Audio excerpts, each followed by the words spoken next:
Social Perspectives is brought to you by Everett and Kenny. Hello and welcome to Social Perspectives. I'm J. Gentile Everett. We're glad that you joined us for today's show.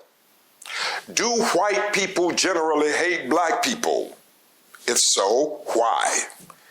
Have black people in return crafted and untrusting, contemptuous, and sometimes vile opinions about white people? To do a pathology on hate would suggest that hate has died and therefore has been eviscerated from our social transactions. Since each of us, irrespective of our ethnicity, has some personal reference to the existence of hate today, we will try to explore the psychology of hate.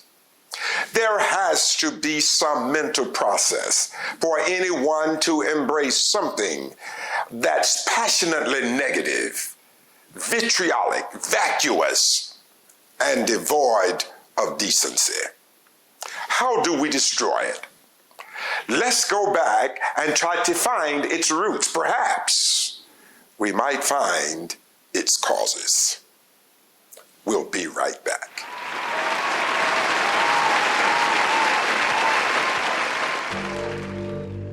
Double Vision RT and Bostic Films are proud to announce that they are currently accepting applicants for various roles for the movie Three Rims and a Hubcap, written by best-selling author Gentile.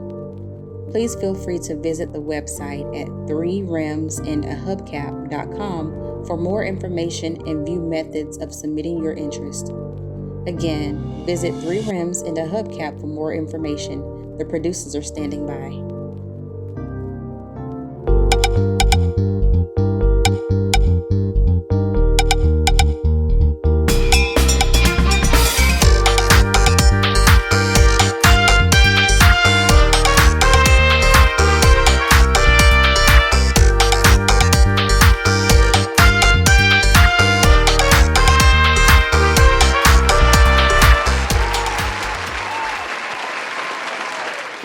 To Social Perspectives. Dr. Smith authored an article attempting to answer the question, why do white people hate black people so much? This question is as old and worn as the variety of attempted answers to it. There are as many answers to the reasons why as the number of people in the world, and renders the question as irrelevant and even flawed by now. What do I mean by relevant and flawed, you might ask? Well, at this point in our history, the question is not relevant because there are many blacks now who frankly don't even care for the answer anymore.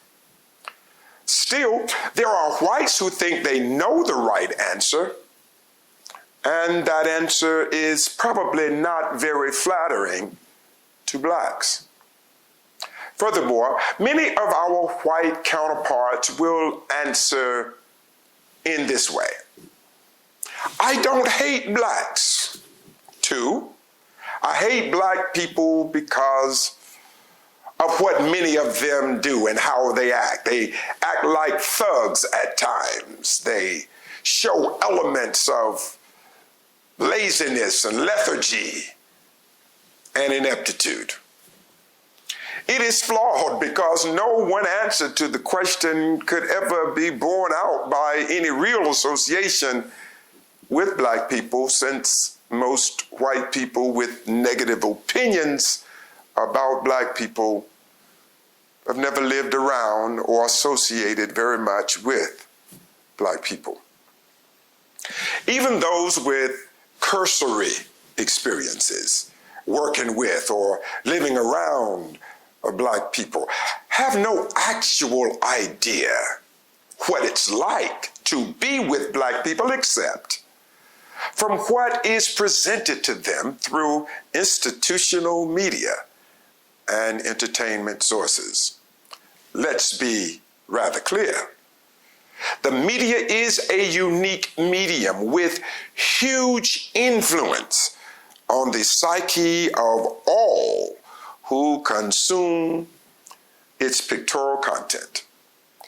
Today, political leaders, cultural craftsmen of entertainment, movie producers, directors, and writers shape society to a very large degree on how Black life is lived and what the value system of that minority group looks like. Succinctly, this institution, where racism is used to create the form and substance of public opinion, has done a number on Black people over the generations through entertainment of various kinds, and certainly since the inception of radio and the motion picture industry. If we pick a generation, we will undoubtedly find Black people depicted in some of the worst ways imaginable, based on the music played, the news media accounts of crime on the evening news, to movies and television in general. During my formative years, Blacks rarely appeared in television except in roles of servitude. I wonder, did anyone consider what kind of influence that would have on young Black children of that era? As I reflect on that period now, I can easily see multitudinous assessments taking place with respect to how the two groups shape ideas about themselves and each other. It was very possible young Black kids from that era believed they should not expect to ascend to certain places in society, because since it was so rare to see a Black character on TV, when you did, you would see them in limited roles of cleaning and fetching, that many young Blacks would seek to soar only to jobs reflective of that mindset. With the advent of the 70s, Black television shows depicted comedic characters with, for the most part, with eternally being plagued with poverty and little education. Those who could not ever get out of the ditch of financial despair seemed to be the shows we watched the most. It was as though if Black families ever got out of the ghetto, the show would lose its entertainment appeal. It appeared their mindset was, since our lot in life is laborious, let us laugh our way through our lease. Characters like those on Sanford and Son and Good Times were simply supposed to accept poverty and a struggle as a way of life and find virtue in it. While characters in Dallas and Dynasty only lived in the lands and laps of luxury, were supposed to be financially ruthless. It was admired and considered financial erudition on full display, and the American way of life, but for white only. We'll be right back.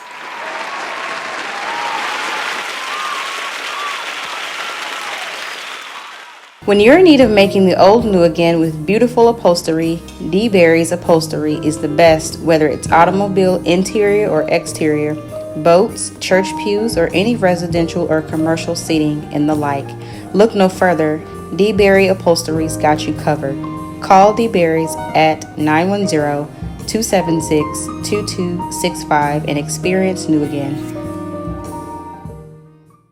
I want to give a special shout out to a young lady who's doing a marvelous work and trying to help people own their own homes. Her name is Denise Smith, Senior Loan Officer with Carrington Mortgage. Her credentials and contact information are on the screen now. Please get it and respond. They have many programs trying to help minorities and people who otherwise would not have the opportunity to own their own home. She is standing for all of us. Thank you, Denise, for all that you have done and will do for those that will be contacting you. Tell Denise J. Gentile Everett asked you to call.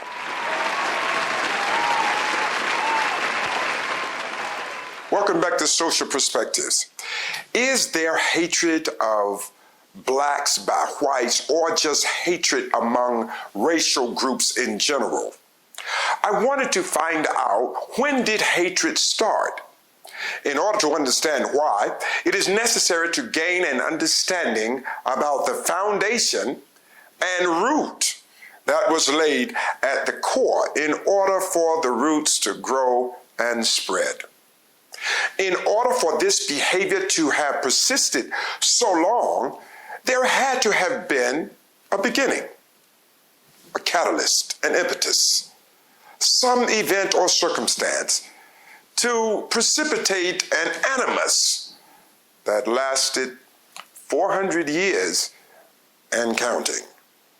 Therefore, as in the case with each and every behavior, there is a feeling, there is an idea associated with it. And when we think of race and racism, along with white supremacy in America, we have to go to the beginning to try to ask the question, when and what caused this hate?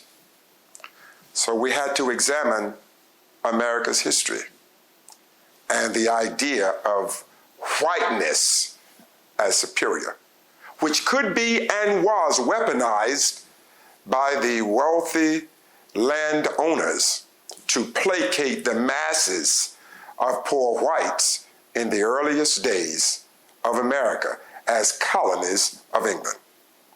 Wealthy white landowners encouraged racial animosity of whites toward blacks and made a distinction between freedom and enslavement. This distinction was specified in explicitly racial terms rather than religious norms. Prior to 1667, proving one's conversion to Christianity could spell freedom. Therefore, laws were made that removed freedom from religion so that it would eliminate that as a pathway. Other important and additional distinctions made between blacks and white is found in the idea of terms. Whites would be considered servants and blacks would be considered slaves. The animosity between blacks and white, using these distinctions of freedom and enslavement, of race and color, white servant, black slave, they were creating an atmosphere of superiority for the poor white. Perhaps the most pivotal act distinguishing poor and indentured whites from black people, free or enslaved, was in 1680 when the Virginia Assembly enacted a law which prevented any black person or any person of any other race from raising a hand to any white person. In other words, this law essentially provided impunity for whites, even if they were poor, and white servants, when abusing enslaved black people. They stripped enslaved people of any right of self-defense. Here they created protections for the poor white, essentially providing a mechanism for expressing their animus by abusing enslaved black people and eliminating the right for any black person to defend him or herself. While then, as was today, with regard to redress and self-defense, these things are supposed to be universal and applied equally and equitably. We see today that the generations' old behavioral patterns persist, from the white vigilante to police officers with no real right to self-defense or redress for black people. In essence, today, many still believe they can behave in an aggressive way with impunity toward black people. It's really astonishing, even today, the sheer number of blacks killed, or the number of police home invasions and the killing of innocent lives. Or just like the other day, large numbers of white officers broke into Miss Young's home, a black woman in Chicago, and she was standing there naked in her home with guns drawn, her dignity denied, and these officers invaded the wrong house. What would the outrage be if these were black officers with guns drawn on a naked white woman for some 30 minutes? How would white America feel if 9 white evangelicals were having a peaceful prayer meeting and a deranged but calm black man entered the sacred service of prayer and killed them? Would the culprit get a buddy-buddy ride to the Burger King because he was hungry before going to the police station? And lastly, did we know between 1660 and 1690, leaders in Virginia began to pass laws and establish practices that would provide and sanction deferential treatment for freed servants whose origins were in Europe? They conscripted poor whites with whom they had never had interests in common into the category of free men and made lands, tools, animals, and other resources available to them. African Americans and Africans, mulattoes, and the American Indians, regardless of their cultural similarities or differences, were forced into categories separate from whites. Historical records show that the Virginia Assembly went to great extremes not only to purposely separate Europeans from Indians and Africans, but to promote contempt on the part of whites against blacks.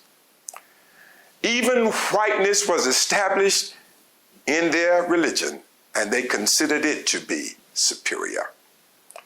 The association of race with the divine is inherently theological decrepitude by any standards. That's why, as the young people will say, I feel some type of way when I see biblical heroes are always depicted white. The angels are depicted white. The priestly robes are white. The lilies and the walls and heaven's gates illustrated white. The horse of victory is white. The kings and queens are shown white. Chariots to cherubims, wise men to wonderful biblical women are shown white. Convenient lies are white. Jesus, the righteous Son of God, depicted white. And when he needed help to carry his cross, we're told a black man helped carry that load. What does all of this mean, you might ask? It simply means superiority is not in color, it's in character. It's not in what you are, but who you are. Think on these things. We'll be right back.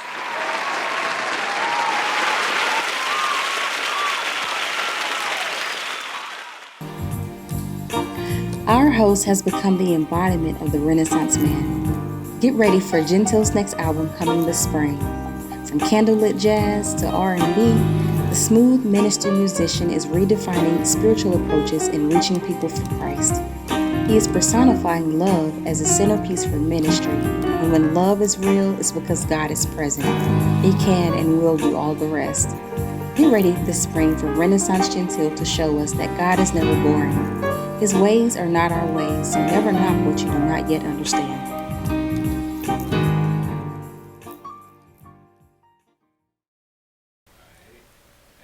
We are excited to share with you our new office that we just opened in the Washington, Maryland area. The phone number is 301-578-5800. That's 301-578-5800. Everett Media, please give us a call if there's anything that we can do to help you and your community, or to shed or shine light where there is darkness. You can catch all of the things that we are involved in. Please go to our website. That's jgeverett.com. Follow up with the number that's at the bottom of your screen, and you will be able to stay in touch with us. You can contribute to our causes, and we will have merchandise there for you to purchase. That's Everett Media, 301-578-5800.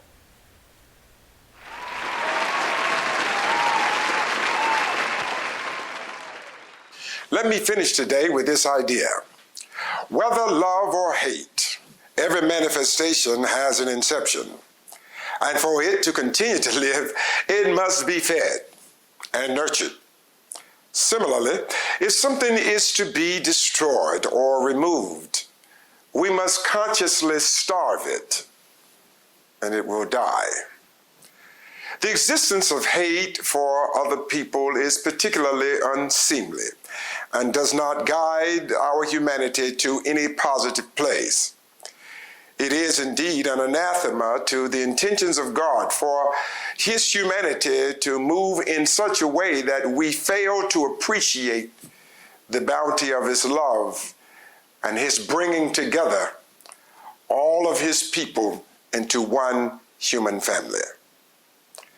With little to no legitimacy can anyone argue that God in His infinite wisdom has placed some measure of Himself, not only in His creation, but He also inserted Himself in the culture of all of His people.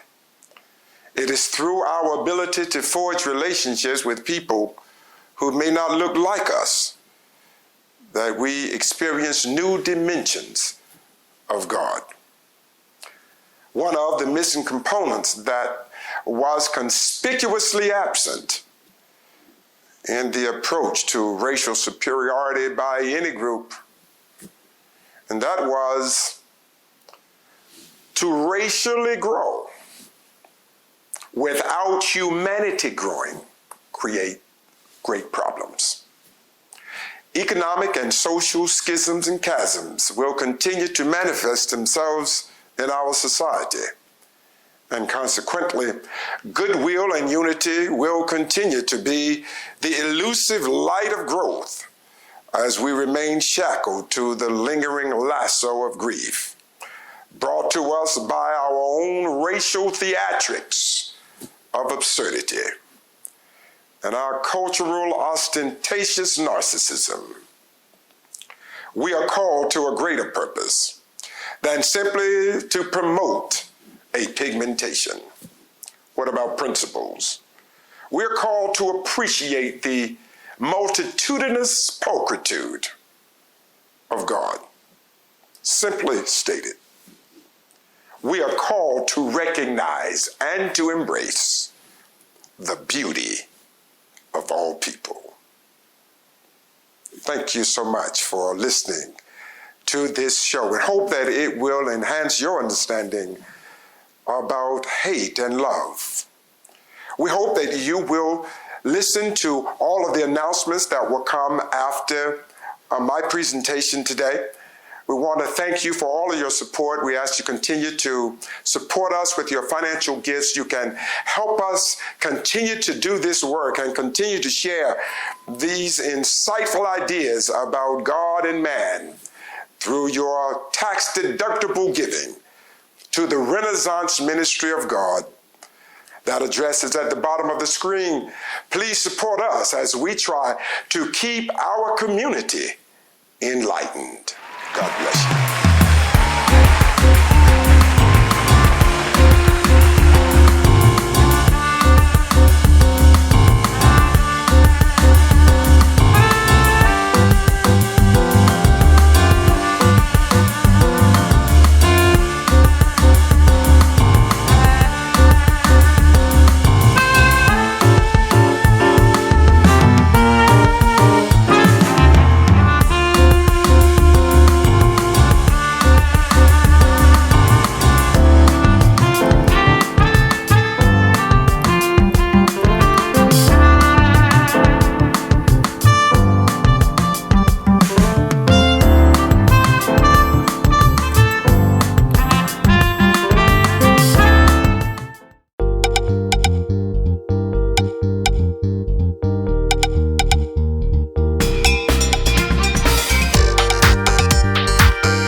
Social Perspectives is sponsored by ordinary people who believe in spreading love to all because everyone deserves to be loved.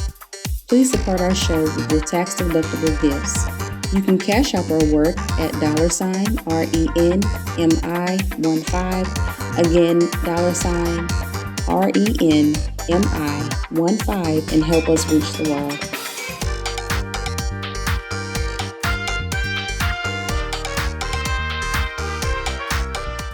Alive Shoes proudly announces a new shoe line called the Gentile.